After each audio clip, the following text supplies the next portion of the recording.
Sanibonani wengane zakwethu, uGodole okankomgodole umfana, niyalwazi udaba. Wengane zakwethu ake ningitshele, kwenzakalani eThekwini? Abantu bonke bakhala ngamanzi, bebekhala ngogesi izolo lokhu ukuthi awuthengeke ugesi. Umasipala weTheku uncisha nje abantu amanzi. Umasipala weTheku ubolile, uphethwe izigebengu. Umasipala weTheku ufana nalo masipala waseMsunduzi obolile nawo uphethwe izigebengu.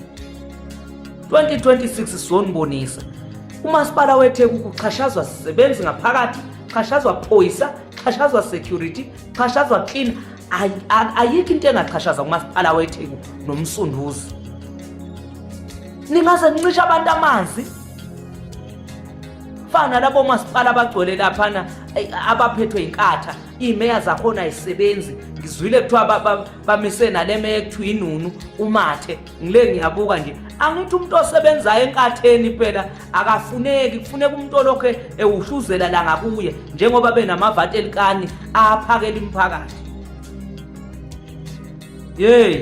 Ayikho imeya ezophumula kuloko, ngikhona lutho ngeke. Enengizazi zonke indaba zenu zonke.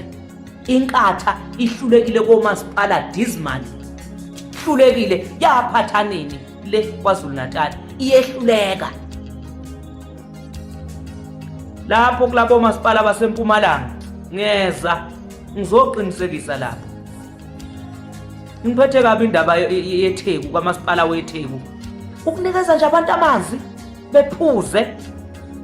eThekwini ubugebengu ubudlangile, iTheku libolile. Ngithi bonke omasipala abaphethwe yini leli iqembu lenkatha ngizoqinisekisa zonke imeya, akunameya ahlala phansi ngisekhona. Phika mawuthi indaba zomasipala wakho angizazi, ngikutshele ngisazokhiphela zonke indaba ngitshela abantu.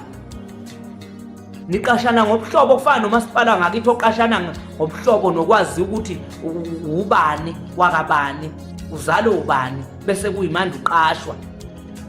Mangingabuza nje, bangaka abantu bakamajozi abasebenza kamasipala? Bangaka abantu basemachunini abasebenza kamasipala? Bangaka abantu basemabomvini abasebenza kwamasipala? Niyabona ukuthi niyaxhashazwa?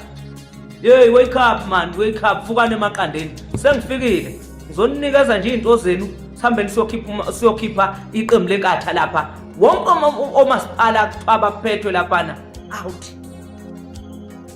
Bekukuncane ngikwenzile kulokho okudlulile ade ngicampaign. Ngizocampaign okwangempela ke manje, hayi lokho okudlala, without fear anyone. Yebo.